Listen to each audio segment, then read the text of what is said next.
All right, we got Chase Geiser in the backdrop. Chase, you may recognize him. Let me just see if I can see this here. Well, you know him from Infowars, from Alex Jones. There's news in the Alex Jones case. There's news in the bankruptcy proceedings. We're going to talk to that. Chase Geiser has written a book about, from what I understand, his work at Infowars. Ordinarily, I like to listen to the book before I do the interview, but didn't have that opportunity this time. So that is it. Let us bring on the man of the hour, or the man of the second man of the second hour. Chase, bringing you in 3, 2, 1. Bada bing, bada boom. Sir, how goes the battle? Hey, it's an honor and a pleasure to be with you. Thank you so much for having me on your show. This is basically, let me back out for a little bit so we can see there. It is called, if I'm reading it right here, it says The Rise of American Populism, and I can't read those 3 words. Radical patriotism. Radical patriotism. Them's fighting words, Chase. You gotta lean into it. I think everybody knows who you are, but just in the event that they don't, 30,000 foot overview, then we're going to start talking. Sure. So my name's Chase Geiser. My background is in social media advertising, and I started a podcast after January 6th because I was upset about it being called an insurrection. And I built that podcast to the point where I was able to leverage myself into a job at Infowars. So now I host the Sunday Night Live show on Infowars, work for Alex Jones, and I do a number of other things behind the scenes. All right. Now, so how long you been at Infowars for? 1 year this month. Okay. Congratulations. Happy anniversary. And let's go way back to the beginning, and we won't spend too much time on it, but I need to know. Born and raised, what did your parents do? How many siblings do you have? What school did you go to? What did you study? And how did you end up here? All right. So I was born and raised in Bloomington, Illinois, which is a small town in Illinois. It's in the middle of Illinois, a lot of cornfields. And my father was a small business owner. He owned an IT company. My mother was a medical transcriptionist. I'm the youngest of 4 boys. Hold on. Medical transcriptionist means what now? Yeah, so like when a doctor does an autopsy, he records what he sees into a tape recorder, and she would type out what he says into the correct form for the autopsy. Cool. And now you just said youngest of 4 boys? Yes, I'm the youngest of 4 boys. My closest brother is 7 years older than me. My oldest brother is 17 years older than me. So I was pretty much raised like an only child just because the age gap was so large. All from the same marriage? That's a bizarre difference of... All from the same marriage. My parents got married when they were 23, and they had me when they were 41. So the question is, who was the accident, the first one or the last one? I was the accident. That's pretty wild, actually. 4 boys, and they had you in their 40s. That's amazing. Well, I can tell my wife now that she's not too old. We can have another one, a 4th, an accident. Yeah, I'm lucky I'm not autistic. Well, what does that have to do? I mean, okay, what are the increases of the chances of autism? Yeah. Or I was going to go with the maybe the jibby jab and that, or not that jab, but the other. I would have been the next Elon Musk. Chase. So raised all big difference. Kids are out of the house as you're growing up, and you're growing up in small town. I always get it mixed up now. You said Idaho or Illinois? Illinois, but they're pretty much the same thing. And I went to a very small high school. I graduated 40 out of 80 in my class because I only went to school 4 days a week. They used to call me Monday because I didn't go to school on Mondays. I didn't feel like it. And I studied audio engineering and philosophy in college at Belmont University in Nashville, Tennessee. Oh, that's very, very, very cool. And so now what do you do leading up to, well, I guess the last 5 years or 4 years is what is impacted everybody's memory. Yes. What were you doing? What do we call it? BCE, before COVID era. Before Chase was Chase. Before COVID hits, like what are you doing in 2019 and then COVID hits and how does that morph you into who you are now? Yeah, before that I was doing social media advertising for small businesses. Okay. So I owned my own advertising business, and it was originally in California, and I brought it here to Texas. And after January 6th, I pretty much shut it down and just focused on the political stuff. I imagine that it's more fulfilling. Profitable is the only, indirectly related. I lost a lot of money with that decision, but it's definitely more fulfilling. I was going to say, like, social media advertising, COVID era is like the gold rush of social media advertising. There were some months that were insane. Yeah. Okay, so let's get into this. So you started working at Infowars. I'm always curious as to how that works. I mean, you start working at Infowars after Infowars. Alex Jones has been, not persona non grata beyond that, but public enemy number 1 for like a decade. Yeah. That you're jumping into something controversial merely by working there. How do you even make that introduction? Well, I had the host of the morning show on my podcast. His name's Harrison Smith. He hosts the American Journal from 8 to 11 a.m. Central on Infowars. And after that, he invited me to come to the studio since I happen to live in Austin, where the studio is, as a guest. And it got to the point where we became close friends. And when he was sick or when his wife had one of their kids. He asked me to fill in as a guest host for him. And so I did 2 weeks straight as a guest host for free. And after that, I just asked them to hire me and they agreed. Very cool. And so, and now what's, I guess this is the thing, like I've only, the first time I had Alex Jones on the channel, it was like sort of a life-changing decision on my end, because I thought I knew what I knew, and I knew more than most people, but I knew that most people know nothing. And they're going to say, you are literally engaging in discourse with the devil. And I've gotten to know Alex, and I've never met him in person, but I've met him digitally many, many times. And I'm listening to his book now, and I'm thinking, like, nobody could listen to The Great Awakening and think that Alex Jones is Satan incarnate. They just couldn't. I think he's genuine with him, but he's not evil. I think he's actually genuinely, sincerely good, although he's made some bad decisions, like most of us will do throughout our lives. What was it like? I mean, what is it like meeting Alex for the first time and actually working under him? And what is that experience like? The crazy thing about Alex is he's exactly the same off air as he is on air, only maybe 10% more intense. He's a little bit more lighthearted off air, but at the same time, he's more intense. So I remember the first time he walked into my office, I was tucked away kind of in a corner after I started here because I was the new guy. He just started going into, it's getting crazy out there what the CIA is doing. And I'm like, oh, this is just a one-on-one. I'm getting my own personal Alex Jones show. Because that was the question that I had before I met him was, I wonder if he's actually like that or if this is an act, because it's so entertaining and it's so good when you see him do his show that you think, oh, this must be something that like a character, because it's just too good not to be a character. But no, he's just actually like that.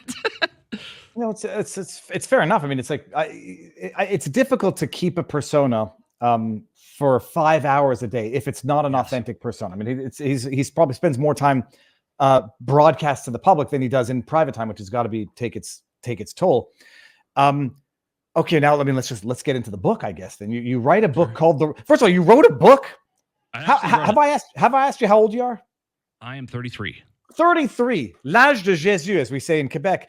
That's the age of Jesus. Is it a bad thing to say? Like, should I not say that? Just French. It's just French. No, but I'm wondering. It's not. I think it's a good thing, not a bad thing to say. But although it was the year that he died, so maybe it's not a good. Okay, look, I'm not cursing. The same year. I'm not cursing anything. Maybe I'll have to check. Was it really a sacrifice or a long-term investment? I mean, he's king of the universe. It's what I think is the most amazing thing every time I think about the Bible and the origins of Christianity is whatever you feel about Jesus, a historical figure who was so beloved that his death was so traumatizing that even if you're a non-believer of religion, people needed to believe he would come back because he was so beloved. I can't imagine how that happens. It's amazing. It's an amazing thing. Tangent. 33 and you wrote a book. That was how we got into this. How do you decide to sit down and write a book? So I started writing this book actually before I started working in Infowars. This was something I was writing from 10 p.m. to 5 a.m. on late nights after doing podcasting stuff or taking care of social media clients as a passion project. I thought I was going to self-publish. I made the decision to write it after I had about 100,000 followers on Twitter. I thought maybe this is a big enough audience where I could, create something that people would be interested in. And over the course of, I probably only put about 80 hours into this book, to be honest with you, because it is just like a stream of conscious rant. And it's very impassioned. It's meant to be inspirational and to inspire populist sentiment, patriotism, and sort of enlighten people as to who the real culprit is of our problems. I term that culprit broadly as the political class, and decrease division between the right and the left at the people level, at the populist level, and inspire people to actually stand up and do something and activate them in this time. Do I ask for too much information that might not necessitate people reading the book? Go ahead. Okay, Go ahead. So I mean, it's an interesting. I mean, the idea that the political class are the problem, and I don't think anybody with half a brain can disagree with that. And the political class is like sort of the modern day. I don't say like managerial class or elitists, but sure. The idea is there is undoubtedly the desire to sow discord among the people, and that divided people are easy to rule. How the hell do you go about trying to have any common ground with an ideology that supports something that there's no gray zone on? Let's just say child genital mutilation. The question is this: do these very vocal, what I believe, minorities reflect a broader sentiment? And if they do, is the broader sentiment one that is based more on ignorance than genuine belief in what the vocal extremists purport to be the broader sentiment. I don't know if that was clear. Yeah, this book is much less tolerant than that. So I know populism has a connotation of, oh, we're the people, we should all be one. So anybody who would advocate for genital mutilation of children or anything like that would be just classified as a leftist member of the political class in this book. So it's a little bit more hardline, right? Even Good. if you're not elected, right? That you've fallen for the leftists. You're part of the problem. So it doesn't tolerate it. This is just it makes the claim in an aesthetically provocative way that Western culture is superior, regardless of immutable characteristic. It has nothing to do with race or anything like that, right?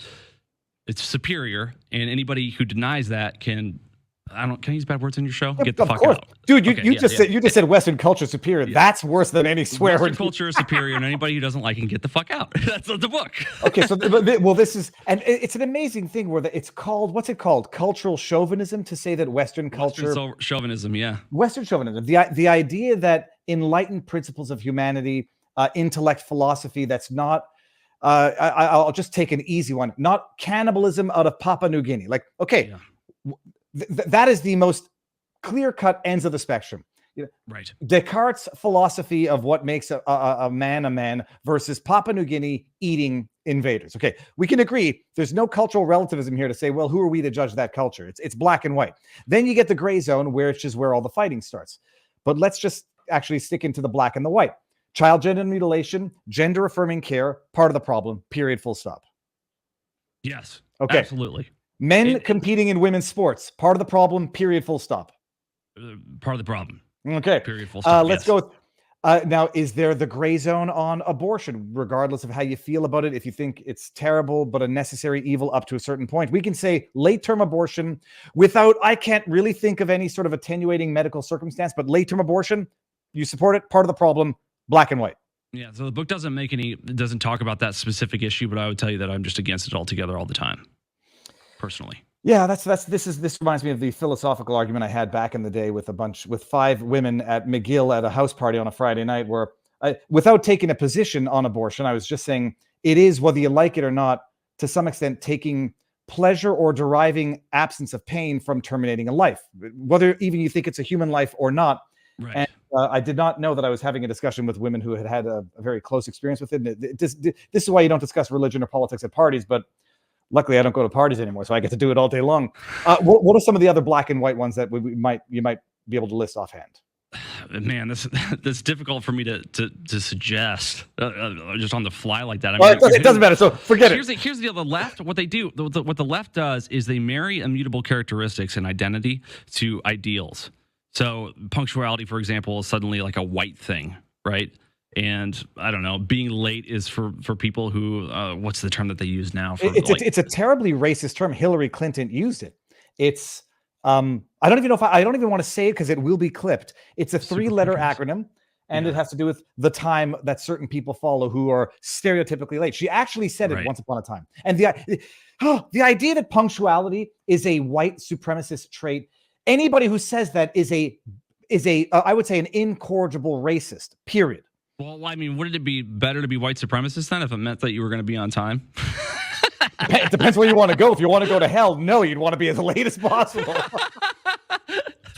So the point that I try to make here is values are values. They're not connected at all to immutable characteristics, and to deny a value its value because it's fake association with immutable characteristic is to cheat reality and truth and all that is good, right? So this makes a very strong case for Western culture being superior, at least so far. I'm not saying that there's not something that would be better down the road, but it totally disassociates identity in the way that we think of it colloquially from these ideals. Well, let me throw a wrench in your spokes there, having not read the book. Do it. What if the ultimate end of Western values and Western culture is what Gadsad refers to as a suicidal empathy of destructive progressivism? In which case, someone's going to say, "Well, look, like I was talking with Jeremy just before, and he's like, if those men and women who stormed the beaches of Normandy were to see what their sacrifice of blood and death would have led to, would they have done it? If the end goal, if the heaven of Western culture is this self-destructive progressivism, maybe it's not the most. So you think that people stormed the beach in Normandy because they wanted to sacrifice themselves for their country? I've gotten very cynical at this point in time where I've gotten very cynical where I can question everything that I've ever taken as a historical fact.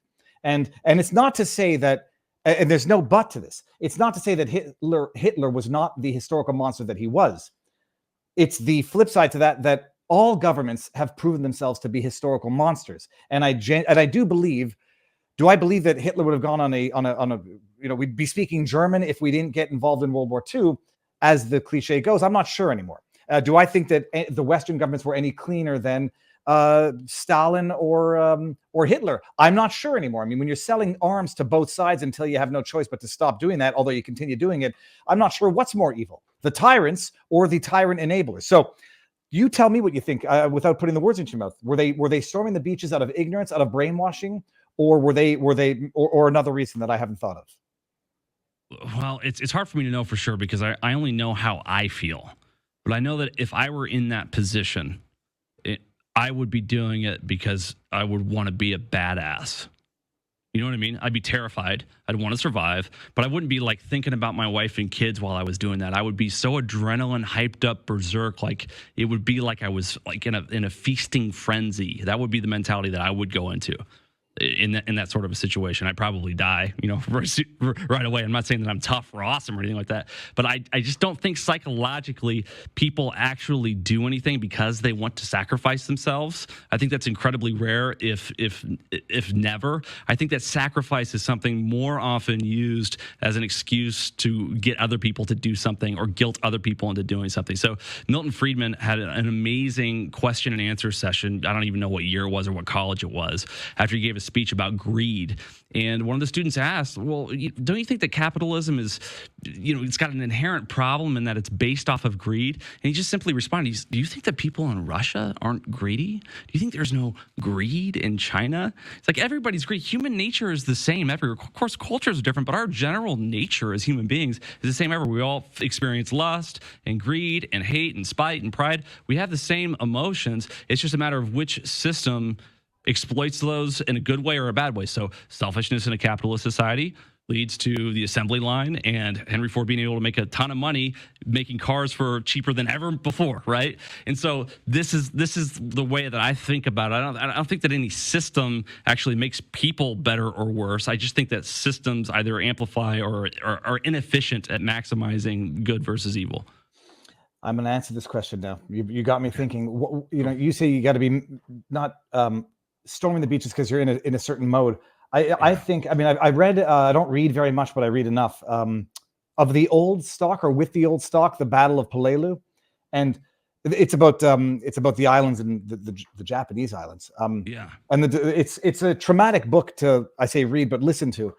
I think that, the men and the women stormed the beaches out of, one, out of patriotism, but more so out of the fear of cowardice. And that was one of the punchlines, the bottom lines I took away from the Battle of Peleliu is it's the end goal of military training, or what some might say indoctrination, is to eliminate the individual, and the last thing you want to do is be a coward, and therefore you do it for the fear of cowardice, which is why anyone who survives has the guilt of having survived. Why did I not die like the rest of my brothers and sisters? Right. But I do think it also takes a fair bit of not indoctrination, but convincing. If you don't think it's an existential threat, who the hell is going to go, dig a hole on an island off Japan and be subjected to the horrors beyond horrors, if you don't think it's going to come home and get you? And then the question is going to be, as a historical one that I would question is, would that have been the case? Japan and Germany conquering the world, and we'd all be speaking Japanese and German, having seen, the lies about Vietnam, the lies about Iraq, and the lies that the government just doesn't tell the truth. So that was my thought on that. But no, that's fascinating. Well, and the original question was a very good one. I never thought of it because I'm not intimately familiar with Gad Saad's work. I haven't read his book. I know that I want to, and I've seen them. I know Elon Musk likes them a lot too. But the notion that it's inevitable that Western civilization will lead to a collectivist, sacrificial type type culture is interesting to me. I need to think about that because I think oftentimes that it's inevitable that democracy will lead to tyranny. And I wonder if there's a cultural side to that that's less that mirrors the political system shift. So I'm going to think more on that. Well, I don't know if that was, I don't want to say that was my original thought. Gadsad's term was suicidal empathy. That's the one he's, when I say suicidal empathy is self-sacrifice. Yeah, well, like, I love you, I hate myself, self-sacrifice for you. It's right? what I haven't listened to Gadsad's new book, Happiness, yet, but I talked to him all the time, and we had coffee, and we're talking about it, and I'm like, suicidal empathy. Oh, you mean like that progressive woman on the streets of New York who, after her boyfriend was just stabbed to death at 4 a.m, she's more concerned about the mental state of the man who just murdered her boyfriend in the name of progressive racial ideology. Then I'm like, yeah, I didn't tell Gadsad this, but like that is suicidal empathy in its most truest form.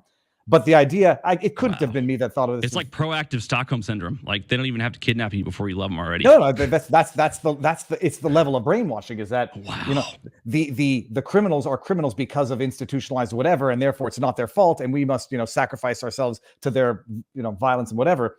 But no, it could not be my thought that potentially the end, not the end goal, but the end state of Western intelligence, or the Western philosophy, is this sort of progressive, self-consuming, self-destructing system, which is why people now tend to look at, it's very interesting, they look at Russia, which nobody would necessarily qualify as like the highest moral standard, but they're saying they're slightly less free than Western society, but they're better off now because we've gone too far. Or they look at other religions and they say, oh, they've got it right when it comes to certain things, and we've gone too far. So right. Well, what problem in Europe wouldn't be solved by a Russian occupation?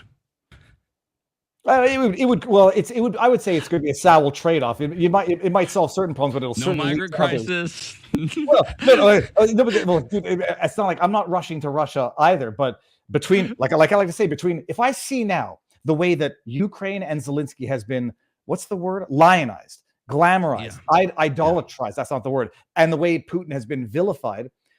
Versus Biden, who I think does pretty much the exact same stuff that Putin's doing, but on steroids. How do you look at the way they've treated this war now and not reassess every single war conflict that has ever occurred in the history of humanity, as written in the books?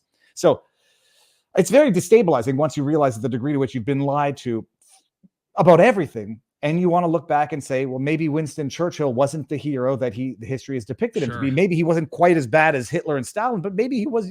All governments are bad. Period. Yeah. Is the book out, by the way, now? It's coming out on the 18th, but it's available for pre-order on Amazon.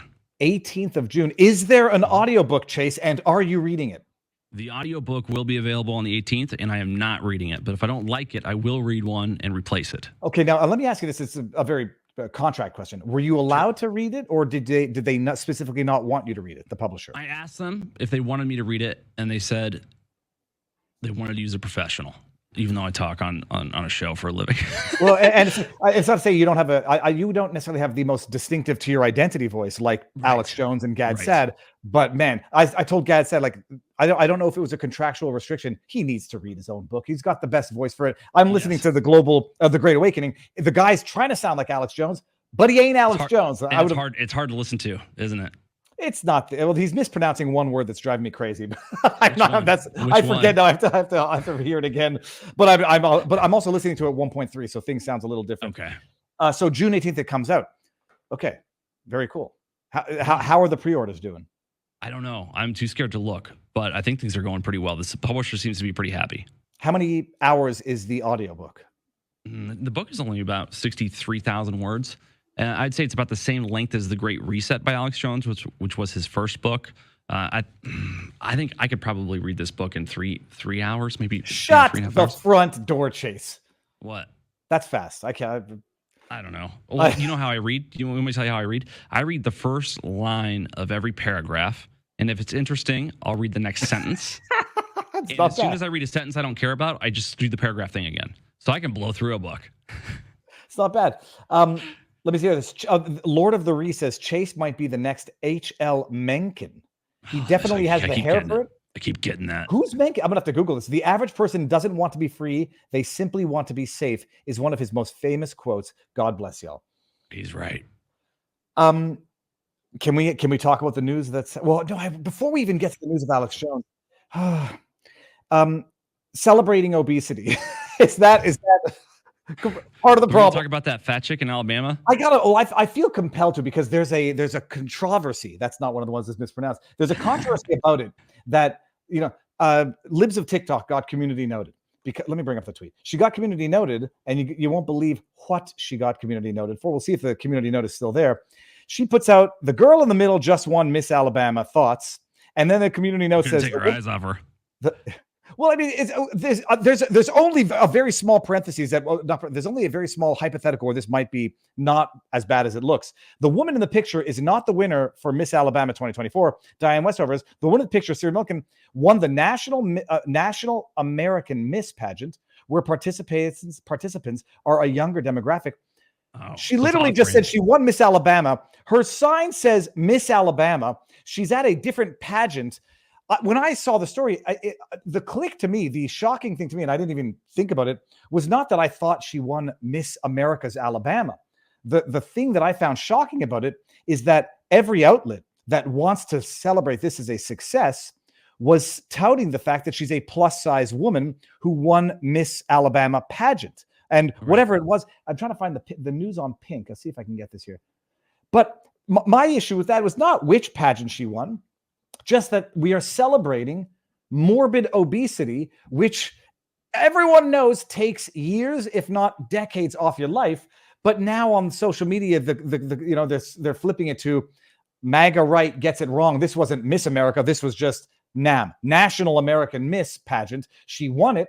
And people are celebrating the fact that a morbidly obese person won this award. And I say the only caveat, the only qualification that could make this not as bad as it looks is if the pageant has nothing to do with a typical pageant and is like a talent show. But in which case, as you saw by that photo and everyone reporting on it, and not everyone on the right, they're celebrating the fact that she's a plus-size, morbidly obese woman, as if to say this is the new beauty and you have to accept it, even though there's nothing wrong morally, but some people might think that there is if you don't treat your body like a temple and you abuse it in a way that causes you to die early. Same thing for drugs, anorexia, and whatever. There's no the fact that it's a different pageant, I could care less about. We are celebrating things that are fundamentally and in a literal term anti-life. Yes, I absolutely. And the funny thing is, it's obvious that in these situations, these people win things like this or get awards like this because of the problem. Right. You know that there was there was this idea among the panel or whatever was going on behind the scenes that this is going to be great press. We're going to be viewed as very open-minded and accepting, and she's going to be so flattered. This is this amazing thing that we're going to do.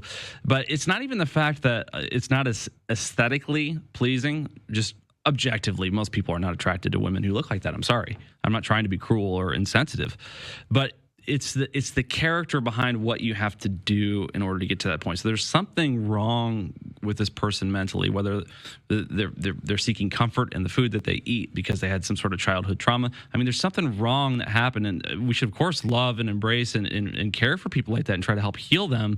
But if we advocate and push that it's okay to just self-medicate in this way for whatever problem you're not actually dealing with, then it's incredibly unhealthy. And it's confusing, I think, especially to children when they see things like this, similar to drag queen story hours and things like that, when they don't have the context or the wisdom or the experience for you to explain it to them in a way that they understand. And so they just end up adopting it in an unhealthy way that maybe manifests later in bizarre behavior. So whatever. I mean, nobody goes to pageants anymore anyway. Ever since Donald Trump got out of the business, I don't think anybody cares. I used to love watching them when they were hot. I think, I had a problem with them even when the women were stereotypically attractive. Like, I think it's very weird to want affirmation for physical appearance. It's like, it's such a stroke of luck. It's like, it's so beyond. It's very vain and superficial. So like, even when they were the stereotypical, whatever you want to call it, skinny, big, I don't know, big boobs are the way anymore, but I found them very superficial to begin with. But, you know, the episode of The Simpsons where Homer's fighting with someone, and someone calls Homer fatty, and he says it's not fat, it's glandular. Like I said, like, okay, fine, maybe it's medical, maybe it's not a decision, or maybe it's not a weakness. And even if it were that, you know, people are human, even if it were glandular, it's the idea that we have these powers that be, whether it's National American Miss, trying to tell people that up is down and black is white, right, that it's attractive. Like it's not. And there's, you know, they talk about beauty's in the eye of the beholder. There's people who are into that. And funny thing is, it's typically referred to as a fetish, which is the actual admission that it's not a preference, but rather something of a quirk, a Right. fat fetish, or other types of fetishes, which they make, stuff about. But the idea that even if it were glandular, the need to get affirmation for this and say, tell me that I'm beautiful, because I obviously don't feel that I am, and this panel saying we're going to tell her that she's beautiful and thus expose her to the mockery that we know we're going to expose her to. This is like beyond suicidal empathy. This is sort of like homicidal empathy. Go die 20 years early, and we're going to tell you it's beautiful and healthy. Gad, that was mine. And the thing that's most unhealthy about things like just pageant competitions in general is that it just operates on the premise that your self-worth or self-esteem should be determined by the way you're judged by a panel, right? And I just think we should be raising people that regardless of whether a panel says they're great or they're terrible, they have a sense of who they are no matter what, that's not necessarily impacted by the views or whims of others. That's how you have strong people, when you have individuals that are willing to be who they are regardless. And so this is just, I feel like almost people like that go to these events because they want like the official badge of being approved by the person in the suit, or it's like the famous, what's that the famous psychological experiment where they had the doctors in the lab coats. It's either the Milgram or Stanford. Where they would shock, right? And it was just like the I feel like when you go there and they see somebody behind a desk, look, below the stage, and those people, just because they're behind that table at that event that's named something with a logo about a pageant, they just think, oh, it must be true if this panel is saying this about me, right? And it's just stupid. Whatever. I'm going to bring it up just so it's not Miss America. But by the way, it's not some, I don't know how big or not big. This is what it seems to be. This is huge. This is called, the national, I can't read this. This is the National American Miss. Unleash and they got potential. But what's amazing is that apparently a man won Miss Delaware. But I love this. National American Miss is a pageant for today's girl. This is what I think it is. I don't think it's not Miss America. That doesn't change anything as to what's offensive, shocking, and outrageous about the story. It seems like that's where the rejects from the real pageant go. Well, I don't even know. I mean, if it were just something to empower women, fine. But then you wouldn't call it a pageant. You'd call it a talent show. And if it's something to empower women and girls, you don't let a biological man in there, a man in there. But so that was the news of the day. I wanted to make sure everybody knows the issue is not which pageant this person won. It's the fact that we are being told that certain things which are fundamentally destructive now need to be glorified and lionized. There's a reason we're not attracted to that. Well, it's not hate. Well, but like the thing is, people can have like I was on a podcast earlier with a lawyer named Danny Ann, and she's like, like people who suffer physical scars beyond their control. There, you want to talk about empowerment and true inner beauty, despite stereotypical litmus tests of beauty. They have ways of testing innately what is attractive, and typically it had to do with the ability to thrive and survive, or genes that get passed along that are indicative of survival genes. Babies respond to symmetrical faces or certain types of faces more than others, and it's not a moral question to say that there's something fundamentally attractive in the stereotypical sense. But if they wanted to celebrate inner beauty, you would do it not by celebrating self-destructive weaknesses. That was my bottom line takeaway from this. Chase, the news of the other day, or the other news of the day. But hold on. Before I get there, let me just read this. There was 2 super chats and Rumble friends. Side note: Mandiza, American Idol alum, died a couple of weeks ago. Corona just ID'd the cause of death. It was attributed to class 3 obesity. The zeitgeist is eating itself. And we got the Chave Minkin.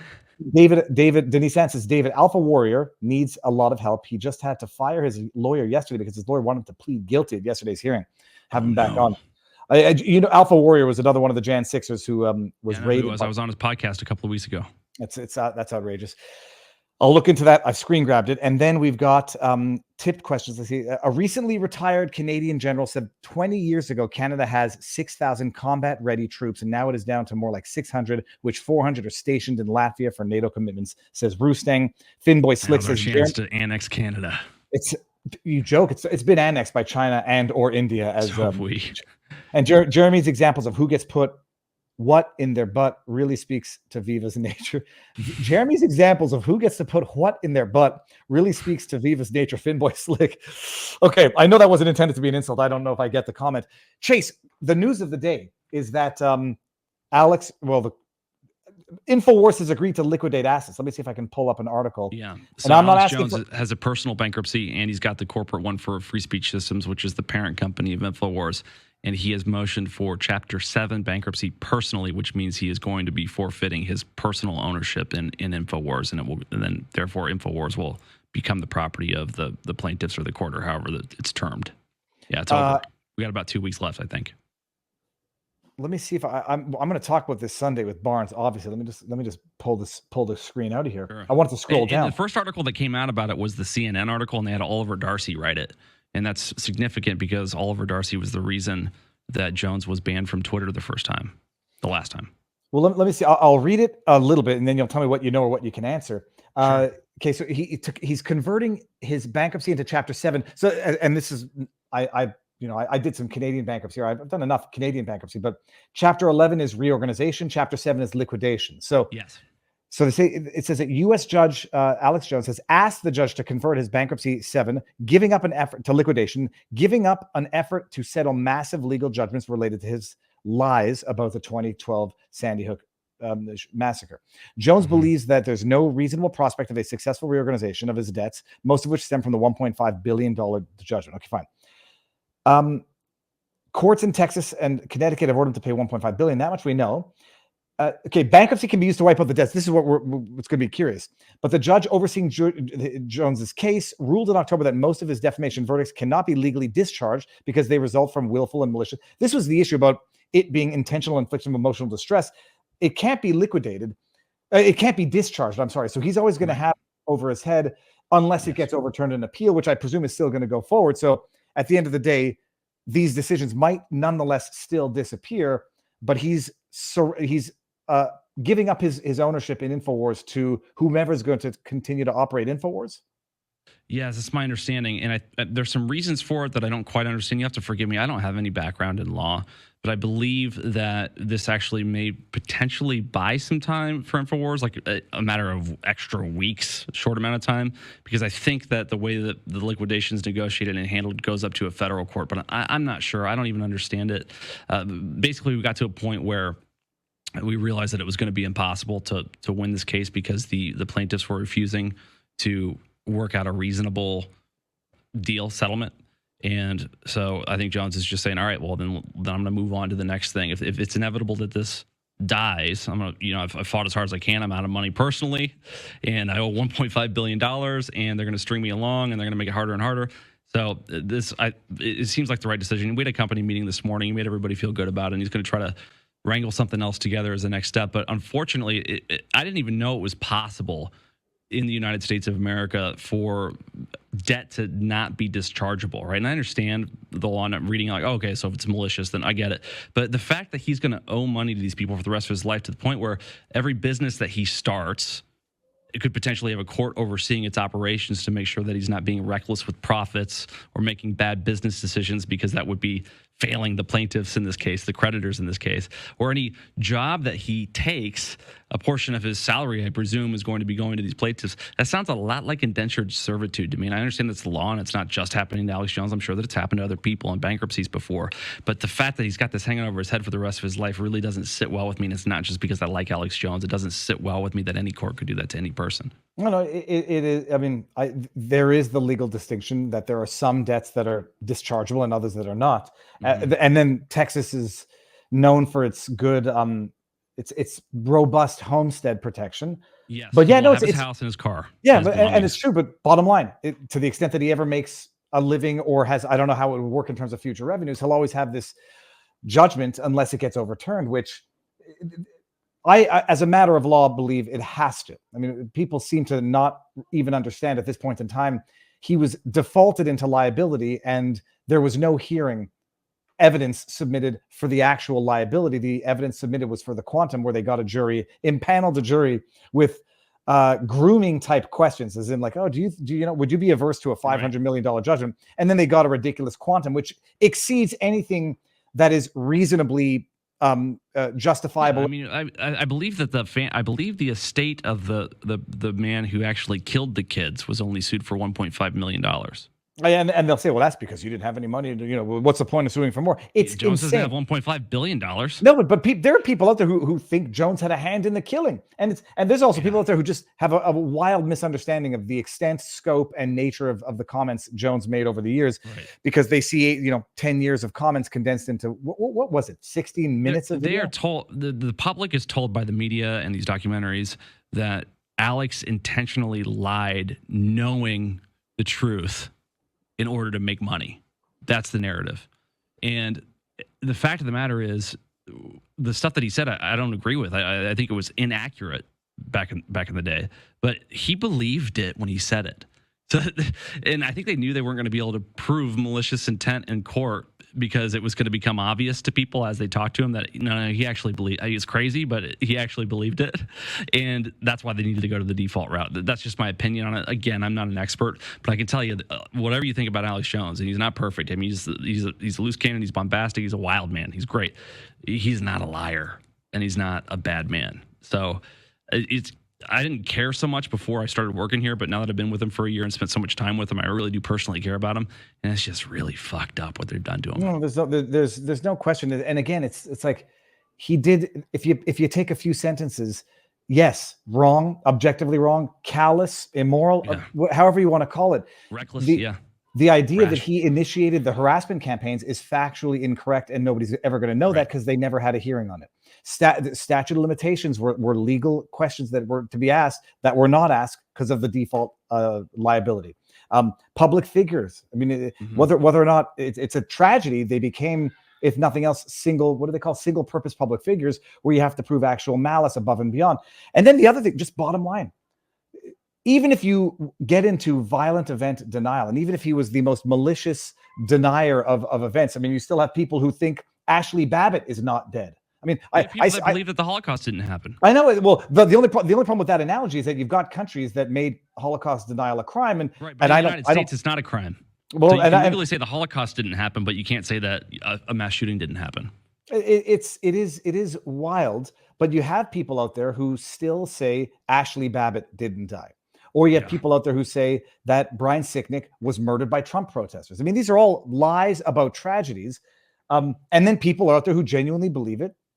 And I should be within their rights to say it. It's a terrible thing, but like something like that happens. And then you have politicians like Obama, and you have public figures like Piers Morgan jumping on it and politicizing it. You can't blame people for having conspiratorial thoughts, especially given what we know. So, but I'm going to talk about it with Barnes on Sunday, because I just don't understand how I don't know if an application was made to stay execution of the decision pending the appeal.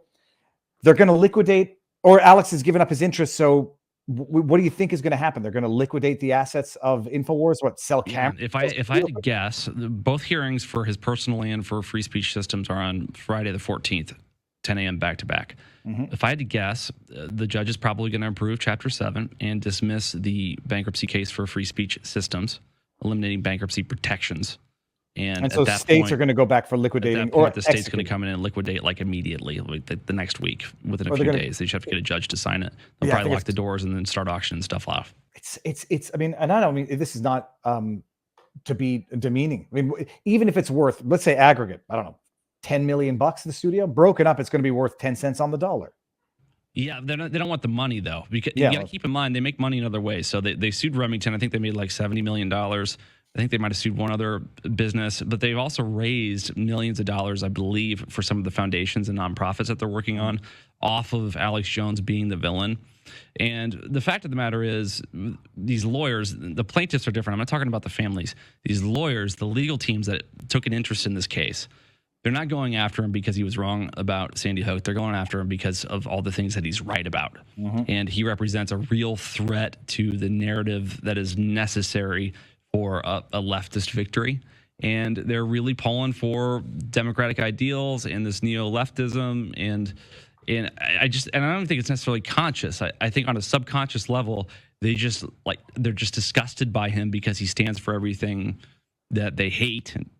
And they're using this as the excuse or the vessel to go after him. I was going to ask you something. It's okay. Then I got But it's not, distracted. again, it's not the families. I think the families are pretty innocent in this. I just think they're being taken advantage of by attorneys. Oh, well, so actually, that's now you brought me up. Is this it? No, this is the bankruptcy. The Remington settlement, 73 million. I just wanted to double check that it was in fact the insurance that paid it out, because I'm certain that it is. But no, you're right. I mean, this was they settled in Remington for an astronomical sum. Yes. And it's an interesting point. I mean, I do think that there and it was 73 million in 2012. So if they invested that, it's a lot now. What else? I was just going to say something else about the Sandy. No, I think that at some point we might see some issues between some of the plaintiffs and some of the lawyers, because it does seem that there might be some diametrically opposed interests between counsel and the parties. But we'll see what happens there. What's going to be the plan of everybody if the anticipation is to be out on the street, proverbially speaking, in 2 weeks? What are you up to? What are you going to do? Yeah, Alex is trying to negotiate a couple things to help take care of the crew. I know that Alex is going to try to do something immediately after. He doesn't know what yet, because everybody and their mother is reaching out to him saying, you can use my studio or we should do a partnership. And he knows everybody. He's been on air for 30 years, speaking to the most influential, like-minded people. So obviously he's got a lot of opportunities that he's got to think about. But what I'm going to do, I have yet to decide. Right now, I'm just focused on selling as many copies of this book because it's coming out on the 18th. And I've got a lot of podcast appearances booked. So I'll have my work cut out with me for at least a few weeks. And I think that there'll be a couple of weeks where I still receive a paycheck the way that this is going to work out in terms of the liquidation. So I'll figure something out, man. It always works out for me. What was the CRO getting paid $50,000 a month? Are you allowed to tell me that? I don't know where that's public information. Yes. $50,000 a month. Yes. Oh my good. The only question I had is, I asked Barnes last Sunday, like, why would the CRO possibly support this? I mean, he's losing his golden goose, but I was told, he'll find other ways, or they will find other ways. Chase, what else can we talk about? I mean, I don't want to keep you too long, and I'm gonna take some locals questions in a second, but you're going to be pushing the book, and Godspeed on it. Thank you. How can people order it now? Let me the best way to do is just go to my Twitter account at Real Chase Geiser. That's RealChaseGeiser. And it's all linked up in the bio, and it's very obvious how to get my book if you go to my Twitter profile. That's the best way to do it. And I do encourage you to get it on Amazon versus any of the other platforms like Barnes & Noble or Target or the publisher's website, just because all of the pre-orders before the book is released officially on the 18th count towards sales on the first date of release. And that really helps with the ranking of the book on the date of release. So please check it out. It's Kindle. It's going to be audiobook as well. And it's obviously print hardback. Amazing. I'm going to give the link to everyone here in Locals and on Rumble. That's the link to your Twitter feed. It's always risky adding an extra link, because then people they get distracted from one link to the other. Chase, and so what's your show on Alex on Infowars? It'll be on for the next couple of weeks. What time? I think so. Yes. So Sunday nights from 6 to 8 p.m. Central Time, so 7 to 9 Eastern. And this may be the last one this Sunday, but I think I'll probably do next Sunday too. We're not anticipating liquidation going all the way through until the middle of the week after the hearing.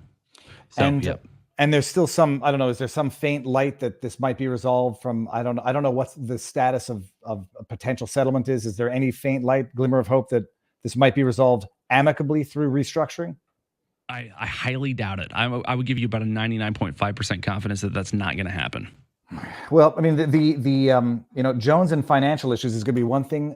Amplifying Jones's populist message, and I still think this is all about having Streisand effect. Well, that's it. There's no question. I mean, and I don't know if I do know. Aggregately, you go on everybody's podcast, you're going to reach more. What's the daily reach of Infowars? Like 5 million?